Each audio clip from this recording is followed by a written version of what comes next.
Hello everyone, my name is Jen and welcome to the Book Refuge and welcome to my week 43 reading wrap up. Week 43 of 2022. That's amazing. So this morning recording this, I always record these on Saturday mornings.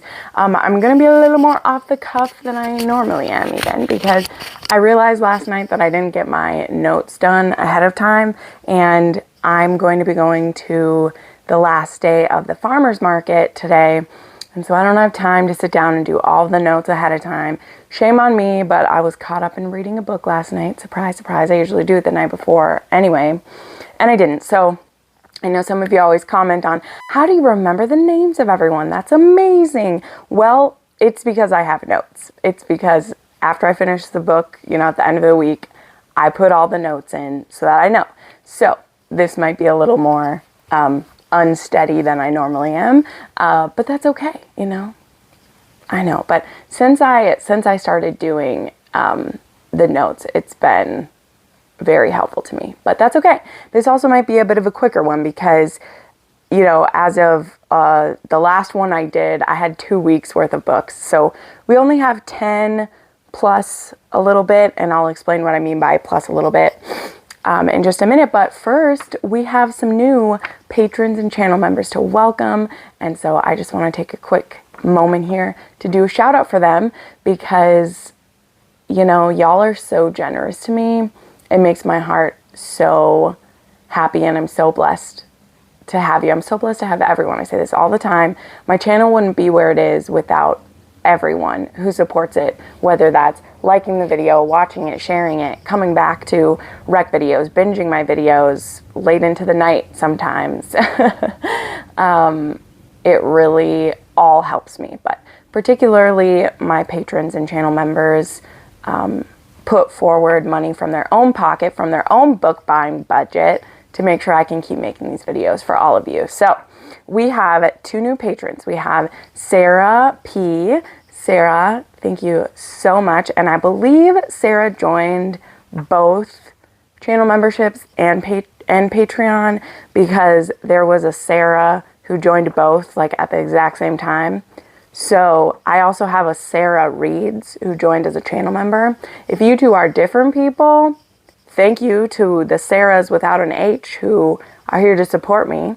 But if you are the same person, Sarah, thank you for doubling up. So you let me know, Sarah Reads. I know you've been watching quite a bit more recently. Also, I guess we aren't good friends now because it's been a while, but a friend of mine who I really chatted with a lot when I first was getting into the romance side of BookTube, she became a patron the other day, and it brought a little tear to my eye. So Katie from Katie Cassidy, thank you so much for becoming a patron. I saw you pop up. I saw you pop up in my comments this week, and I literally smiled so big. Katie made this video. Maybe you've seen it if you're a romance watcher, which it was spicy book recommendations. And it was the first time that I saw someone just straight up call it that, I'd already been doing romance recommendations, but I kind of been hiding them in with others. And, I wasn't sure how it would be perceived if I was telling the kind of books that I was reading. And number one, she's just the most adorable person ever. But I found her video and I thought she was the sweetest. And at the time, her channel really blew up. And then life happens and COVID happens and you just are whatever. But anyway, thank you so much, Katie. Honestly, you made me smile, and I hope we can interact some more in the future here. And then some other channel members, like I said, there's a Sarah Reads who, again, think is the same person. That's amazing. When I see people sign up for both at once, you guys are so sweet. And then we have Firdi Yilmaz, which I'm sorry if I mispronounce that. It will be spelled right in the credits at the end, but I'm not great at pronouncing things, so I apologize. And Erica Fields, who already has had some great comments on some of my videos. So there we go. That was a good portion of time shouting out new friends of the channel, but they deserve it. So let's go ahead and dive in. This week we had some rereads and some more manga, and we also just had a couple that I'm scratching my head at a little bit, but here we go. The first book that I finished was a reread, and guys, when I tell you that rereading this book, like, I cried more this time. Like, I cried a lot this week when I was reading. I won't even pretend. It was a great time because I cry when I'm happy just as much as I cry when things are, like, sad or emotional. But I reread Never Seduce a Scot. My patron Lisa wanted this one annotated. She's actually picked a couple historicals lately. I'm trying to see where I put notes in this whole damn thing. And now you can't see them. There's some. There we go. Anyway, this book is fantastic. It's a 6-star historical from me from last year, and it just re-cemented, number one, Graham as one of the best book boyfriends of all time. Okay, like, let's not beat around the bush. He's one of the best historical romance heroes that I've read. Okay, he just is, all right? And then Eveline, she has some significant challenges in her life, and she doesn't let it dull her sparkle at all, and I just love her. And yes, in this one I did cry a lot of just how heartbreaking, like, Evie's life has become at different times, but also that she just has this endearing spirit. And so when we see her come up against some things in Graham's life, which I'll get to what the plot is in a second, just in case you don't know, and we see her be broken by them, it's so devastating because we know how much she has survived up to this point. So when we see her be broken a little bit, you're just like, how dare you? But it isn't Graham who makes her say that. No, no, no. So we have Eveline Armstrong and we have Graham Montgomery in there. Feuding families. Graham's father was killed by Evie's grandfather, I think, and then the grandfather was killed by his man. So anyway, there's a feud, and it's been going on. And these are two of the biggest and most powerful families in Scotland. And so the king, there's actually this really great prologue by the king who is saying he wants the peace in the Highlands to last, and it's not going to last if these feuding families spill over and start a war. And so he can't have his two most powerful families feuding. And so what he does is he says, you're going to have an arranged marriage, Eveline Armstrong, you're going to marry Graham Montgomery, and then, you know, your children will be the peace that we're looking for. The thing is, Eveline, for the last 3 years, she has been thought to be mentally diminished by an illness and a sickness that she had. And really what it's done is rendered her deaf. She was bucked off a horse when she was going too fast and she was hurt.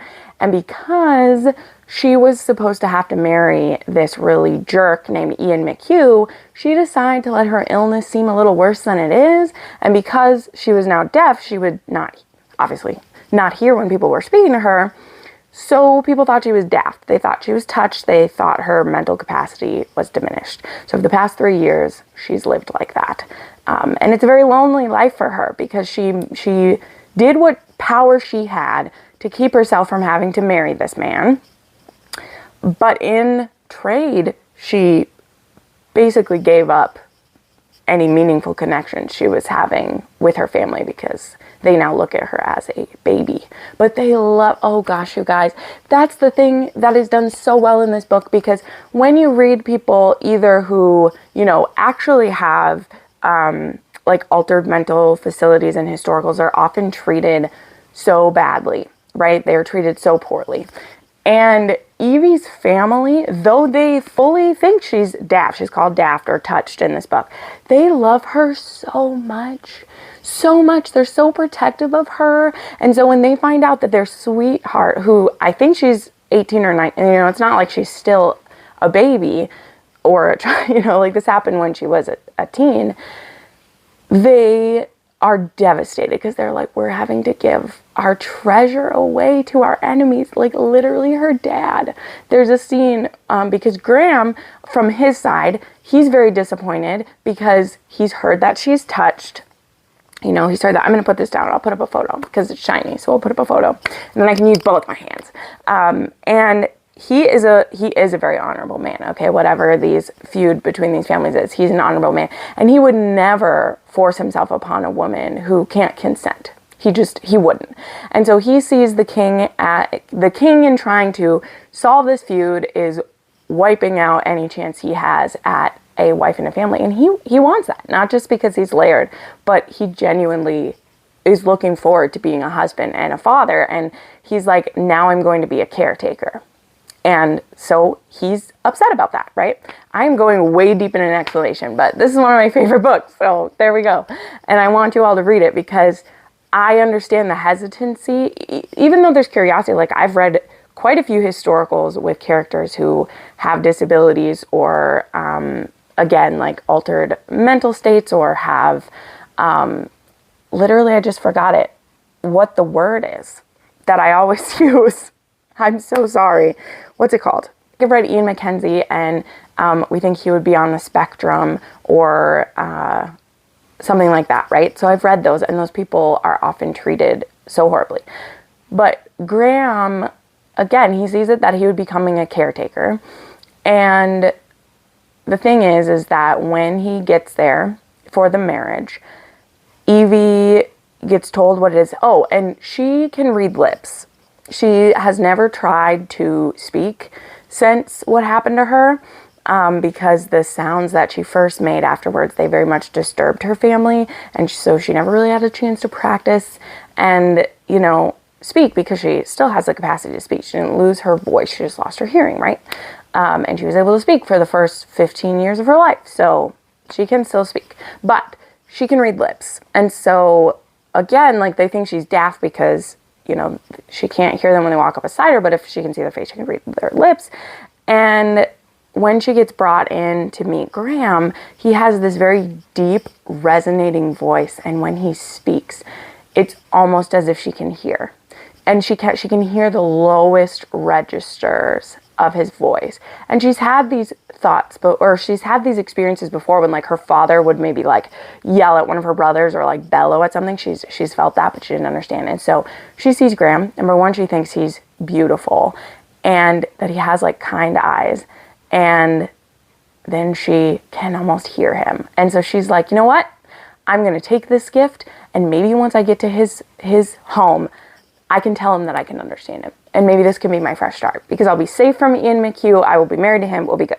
I need to move the story along. But basically, they get married. And like I said, the father is very much, the whole family's like, you are getting a treasure, and you need to understand that. Like, this is my heart that you're taking with you. And I know we're enemies. Please don't hurt my daughter. And Graham, of course, is offended, because he's like, how could you think I would take out our feud on a helpless woman? He's like, to me, Armstrong or Montgomerys have no honor. Like, you don't think I have honor. I don't think you have honor. Please don't take this out of my daughter. Now, the other thing is, Graham does think she's very beautiful, and he very much beats himself up about that he finds her attractive, and she finds him attractive. So she is kind of putting herself in his way. And he just feels gross. Now, if you read Annie's song and you were uncomfortable with how Alex would think about Annie, I promise you this is a completely different situation, because Annie actually does act like she's 5 or 6 years old. That's just how she was raised. Whereas Evie, like, she doesn't act like that, right? Like, it's very clear that this is a woman and not a child's mind, where Annie does seem like she has a childish mind, but a woman's body. You know what I mean? Mm-hmm. Anyway, so I love Graham. He has some challenges to go up against, because his people want to, like, punish Eveline for every wrong that an Armstrong's done. But his brothers get on his side right away, and they do have to root out some cruel people in their stronghold. But Evie wins them all over. And it's beautiful. So we're moving on. I think it's clear. I fucking love this book. Lisa, thank you so much for having me reread it. I enjoyed it so much. And I was only going to, like, start it the one night, and I literally read it until midnight. I couldn't stop. So moving along. I read an arc of The Boxing Baroness by Minerva Spencer. This has been on my TBR for like 3 months since I got it from NetGalley. And I was very excited for this. This is the first book in the Dangerous Women of Mayfair, is that what it's going to be called? I can't remember what the series is going to be called, but it's about this fantastical female fair, which is a female circus, and we have our heroine, Marianne, who is a pugilist. She is a boxer, and her uncle is the one who runs the fair. And then we have our hero, who, again, can't remember his name. I'm sorry, don't have my notes with me. But he is being blackmailed by her previous lover.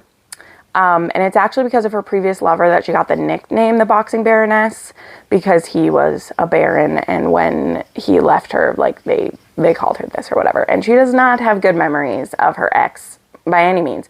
But our hero, again, he's being blackmailed by this guy, and this guy has his brother held captive. This is also during the time of Napoleon, this one is, and I gotta tell you, the main aspects I didn't like about this, I don't give two shits about Napoleon, okay?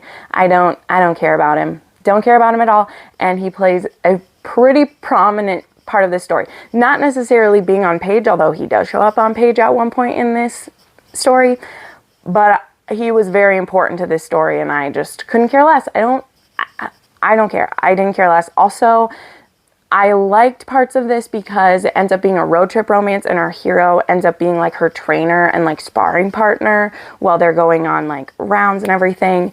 And he's kind of like undercover. Him and a couple other lords are like undercover, because he then blackmails her to help him with everything. That's the only reason she'll agree. So there's definitely enemies to lovers in this one. And I mean, while the sexy times were good, this did not have the same connections between the couple that I expect from a Minerva Spencer.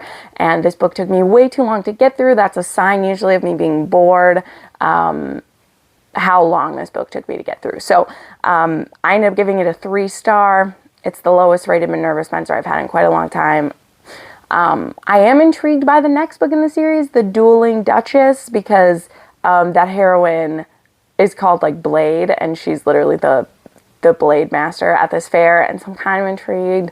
And whatever, like, this couple I just didn't love, so I'm willing to try more. And hopefully won't be so focused on Napoleon, because I just don't care about him.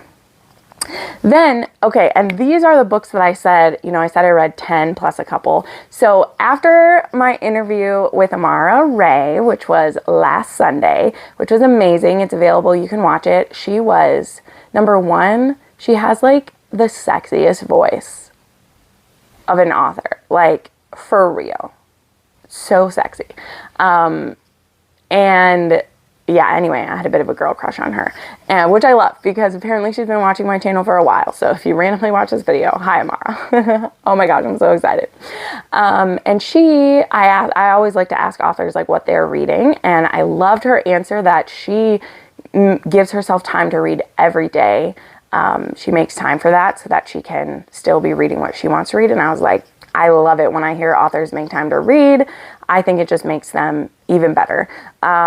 And she mentioned to me the Taboo Love Duet by V. Thea. And so this was actually 3 books in one. It was a duet, and then there was a like epilogue novella that also had like flashbacks in it at the same time though. And this book was a straight for you romance, okay? Which I've only read a few of those.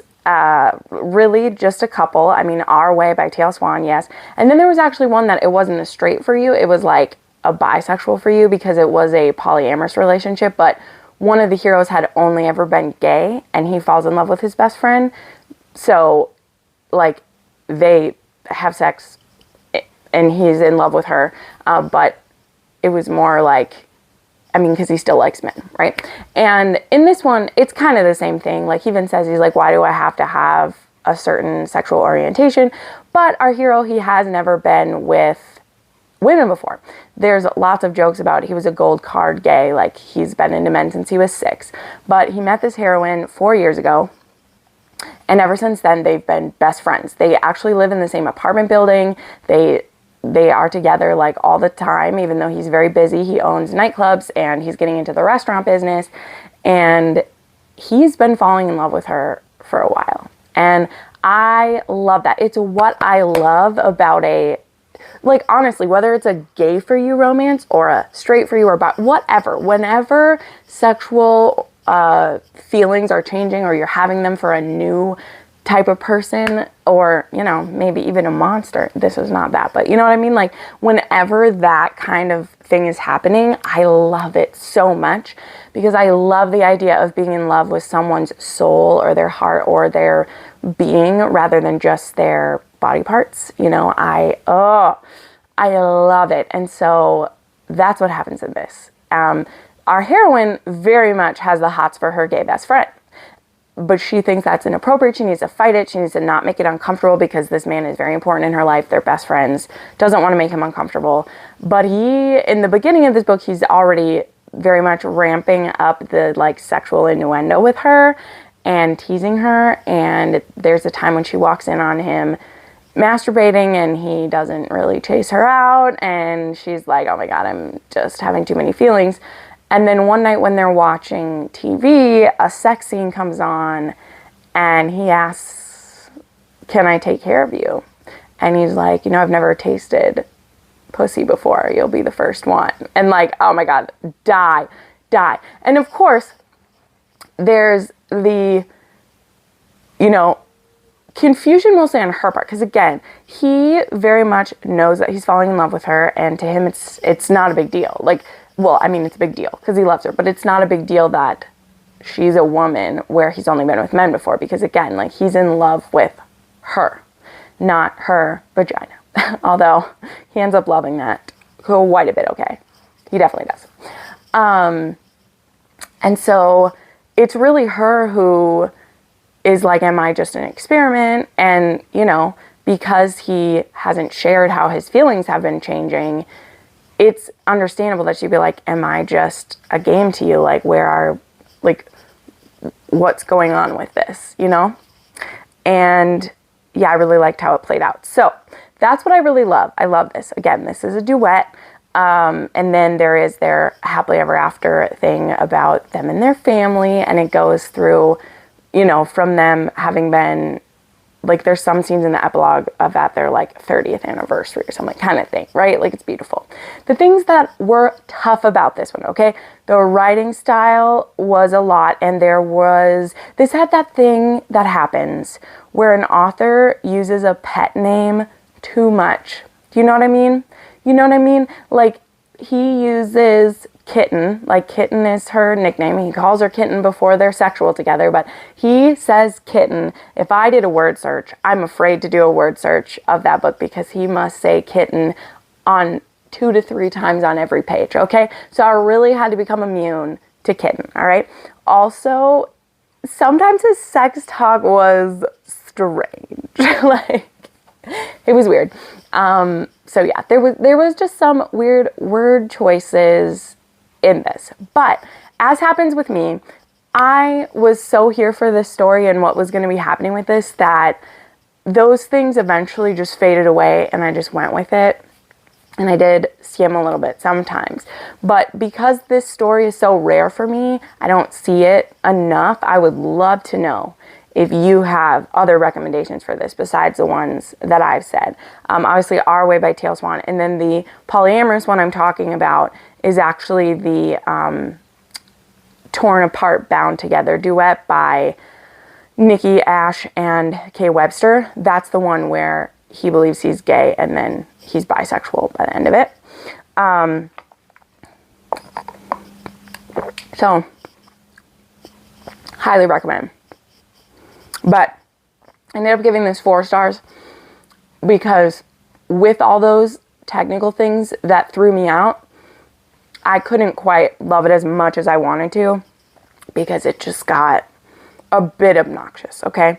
But if those things don't bother you as much, like if you don't get hung up on little technical things, this was a really beautiful story, and the hero like never wavers. And I feel like that's important in it, is that like for him, he already did all the worrying, right? He already did the questioning of him, and am I sure that, you know, I'm gonna, like, he's done all that.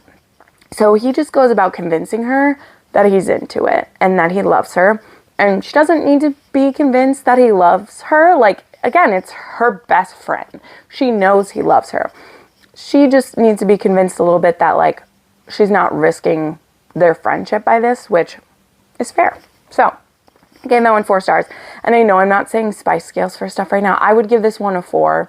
And again, it's because I don't have my notes. I put all my spice scale in there. Now, the next two I read, this will go really quickly. I read volumes 2 and 3 of Fire in His Fingertips. So I had finally gotten the first volume in from Amazon, and then my Barnes & Noble had number 4, which is the most recent one. So then I ordered 2 and 3 because I was like, I want to read these. So these are full frontal, full penetration, like all the things are shown in these. And this is actually about 2 friends, and one of them is a firefighter, and he's been interested in her, but she's not interested in him until there's a fire in her apartment that he rescues her from, and she actually stays with him while she's figuring that stuff out. And he definitely does dubious consent her in the beginning, in the first one. By the end of like this second one is when he's like fully like convinced her that they should give this a go, because it's not that she doesn't enjoy the sexy times with him, even though, as with some manga, it always seems like the girls are dying and that they don't want it, even when they do. I'm sorry. You'll know if you've read them. There's a certain face that gets drawn where you're like, are you liking this? Because it looks like you're dying, right? But these are just so much fun. So I gave both of these 4 stars, and they are, like, technically on my spice scale, they're like a 2 because we're just doing regular sexy things. But it literally is on, like, you don't go more than 4 or 5 pages without a sex scene in it. So for volume wise, it's like a 3 or a 4. But for me, since my spice scale involves like the kink level and stuff, the stuff that they're actually doing is like a 2 chili pepper. But yeah, it's a thing. It was a good time. It was a good time. All right, then I read a completely new to me author. This is a new author, but I did annotate this book. I don't have it anymore because I already shipped it off to Germany. This book was His Saving Grace by Kylie Gopal. This was picked by my lovely Daniela, who is the OG subscriber fan here. I love her so much. And for October, she was like, I want to pick one of my recent favorite books. And I was like, girl, yes, do it, please.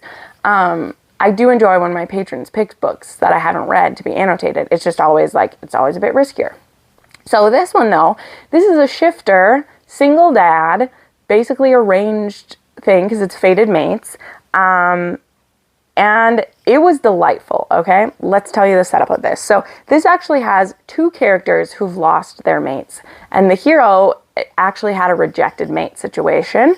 More on that later. But the heroine, this book begins with her love dying. Her mate has died. Now they hadn't like fully been mated yet. Like they knew each other, were mates, and she was just getting to like the right age. But he ends up getting killed by, I think he gets killed by a hunter, because there are werewolf hunters in this.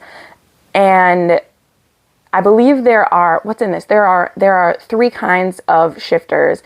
There are vampires, fae, and werewolves. Now they're all like called shifters because like the vampires, they shift so that they can eat, and fae like can have wings and stuff, so they call them all shifters, even though obviously the wolves can turn into wolf. But anyway, and then it skips ahead 8 years, and now our heroine has become like a trainer. She's called a Zeta for the team, or for the pack, and she has taken over her dead mate's job, where he was like a trainer for their warriors and everything. And she actually, though, goes out one night with her best friend, and they are partaking of a little wolfsbane. So since they can't really get drunk off of human alcohol, what they'll do is they'll put a few drops of wolfsbane in their drinks, and that makes it feel like they're drunk, even though like wolfsbane can kill a wolf. So like silver and wolfsbane can do that.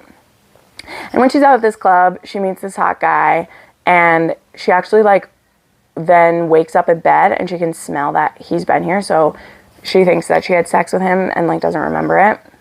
But then she goes into work the next day with the pack, and there is this man. and the man that she had slept with. And his name is, hold on, do I remember the names? Nope. Well, her name is Grace, obviously, because it's his name, Grace. His name, not in my head. See, you guys, you're seeing behind the curtain. When I don't have my notes, I don't know their names.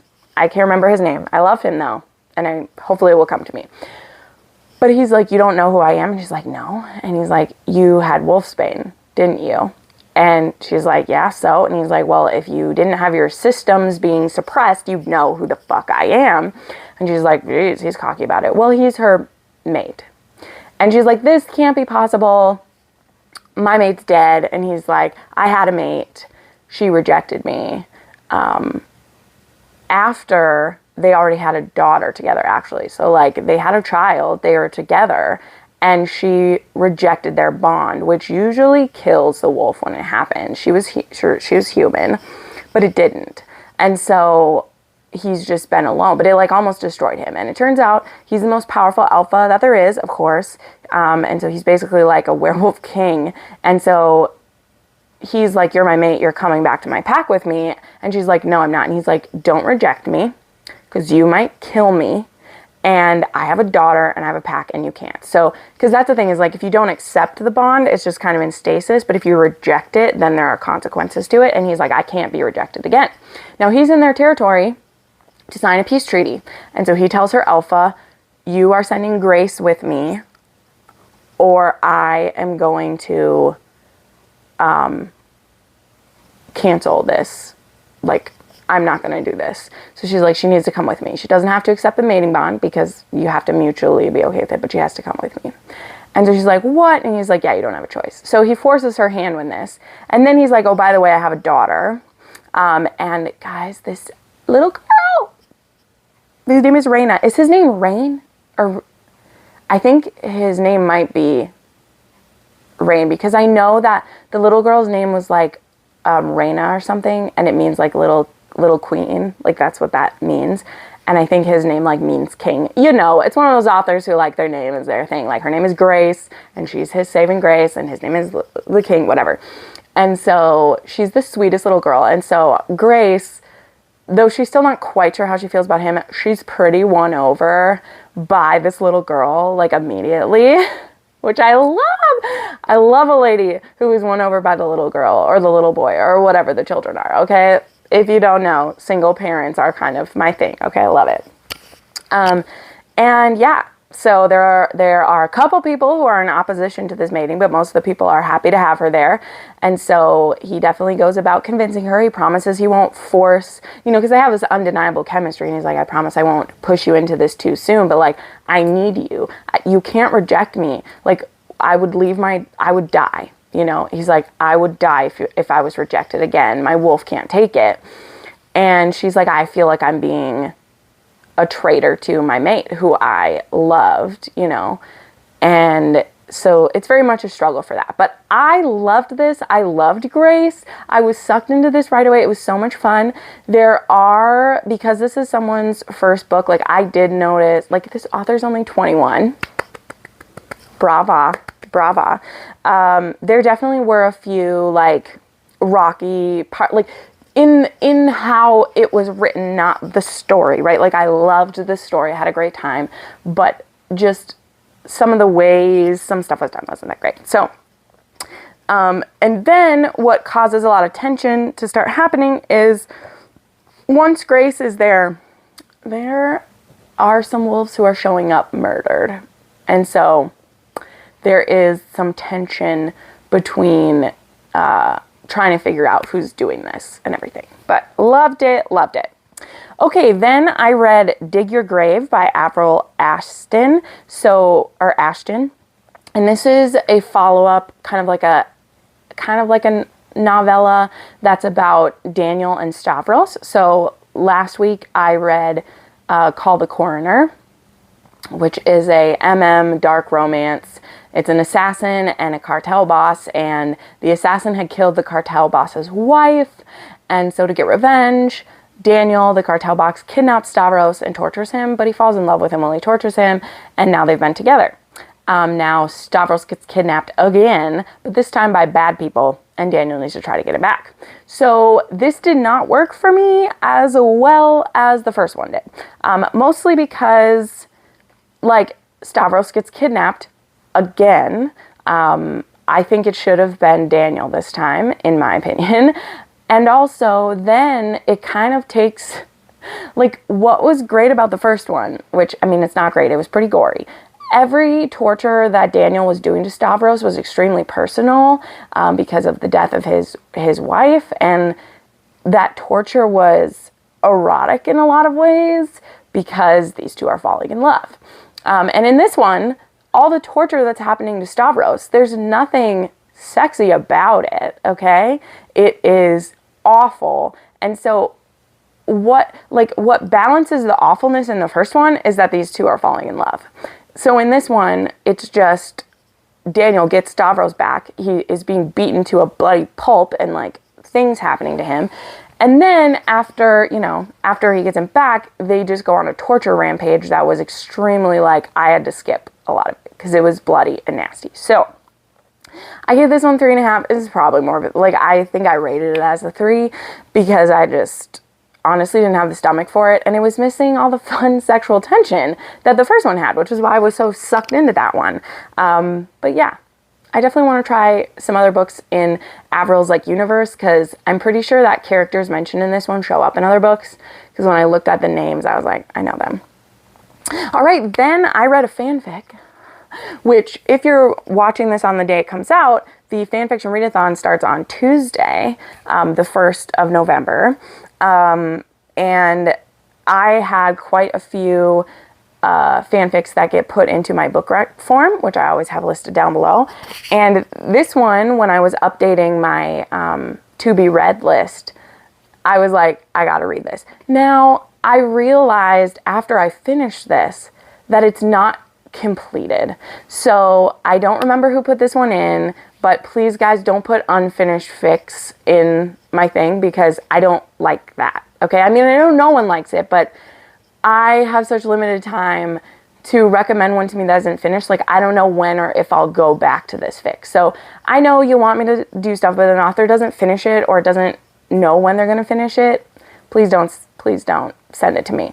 But I did have a good time with this. And honestly, like, I thought it had an ending because the way that the one chapter ended, I was like, oh, they're happy. And then when I was sharing the fic with Mel, she was like, is this finished? And I was like, oh my God, it's not. I didn't even notice because when people put a fic in my book rec form, I assume that it's finished. I'm pretty sure that's a note on mine is please don't put unfinished works in there. So make sure you read the notes before you leave me a fic. Otherwise, I'm just like, gotta delete it because I don't have the time to read unfinished fics, okay? I got enough that are finished. But anyway, what's this about? This one's called Be My Baby, and it's by One Equal Temper. And this is a Draco and Hermione fic where it's completely AU. There's no magic. It's a real world scenario. Hermione's 21 years old. Draco's 43. He's been twice divorced. And this is a daddy kink book. And that's why I picked it up. That's why I picked it up because I was really intrigued by it. So they actually meet at a club. She's there with Ginny and he's there with Theo, who's having his bachelor party. Draco's actually a doctor in this one, and she, like, slices her hand open, and so he takes her back and, like, fixes it and then gives her his phone number. Is like, tomorrow when you clean it, send me a picture. And then they end up texting and they go on a date, and he notices she might be a little submissive in her manner, and so then he takes the plunge and asks her if she'd be interested, and she's like, I've heard of this.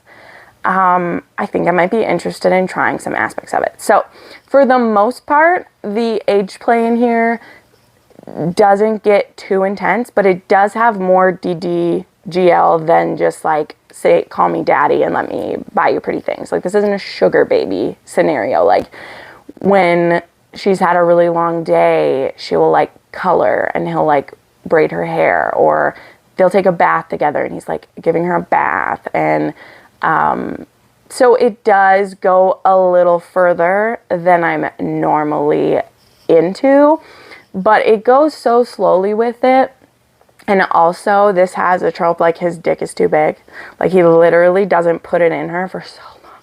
because he's worried about hurting her, and he's not really into giving pain. He likes control, not pain. And so he's like, I'm not just gonna ram my dick in. And she's like, please, please, daddy, put your dick in. So there's a lot to love about this, but I didn't love that it wasn't finished.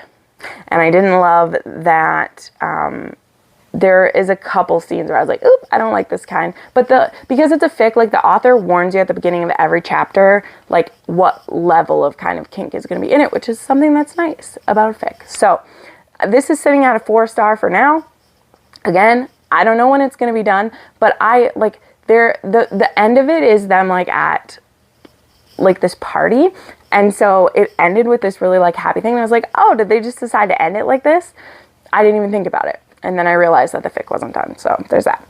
Okay, 2 books left, and they were both rereads. So we'll get through these really quick. Ivory Red, Breath of Fire by Amanda Boucher. This was a patron pick to be annotated. Now, I am not super loving rereading this series, but I'm glad that I am, because I do want to reread A Curse of Queens. I will be rereading Heart of Fire in November as well. And I tried to be as like kind as I could in my annotations, because Griffin honestly felt abusive to me. Like I'm gonna lay it out there, okay? I know that he doesn't stay that way. I know that he doesn't, but I rated these very highly the first time. I'm sure that's why my patron had picked these, because I rated them highly. But I don't know how I was zoning out on all of the red flags with Griffin, okay? Like he is abusive. He gets literally physically abusive sometimes, guys. Like he throws her up against a wall, squeezing her so hard, and then is like, get out, I don't want to look at you. And then when she like leaves to go to another part of the castle, it's a few hours later, she's like taking a nap, and he comes in, he's like, oh my God, I thought you left me. And she's like, you literally told me to go. And he's like, just didn't want to see you right this minute. And I was like, fuck boy, stop. But then we get on with the story of what's happening in this. This has like Greek mythology, and it has lots of crazy stuff going on in that aspect. And it wasn't as hard to get through once we got out of the bedroom and he stopped being such a jerk about that stuff. Like I had a better time with this, but this was still, this time have augmented my rating to a 3-star for this.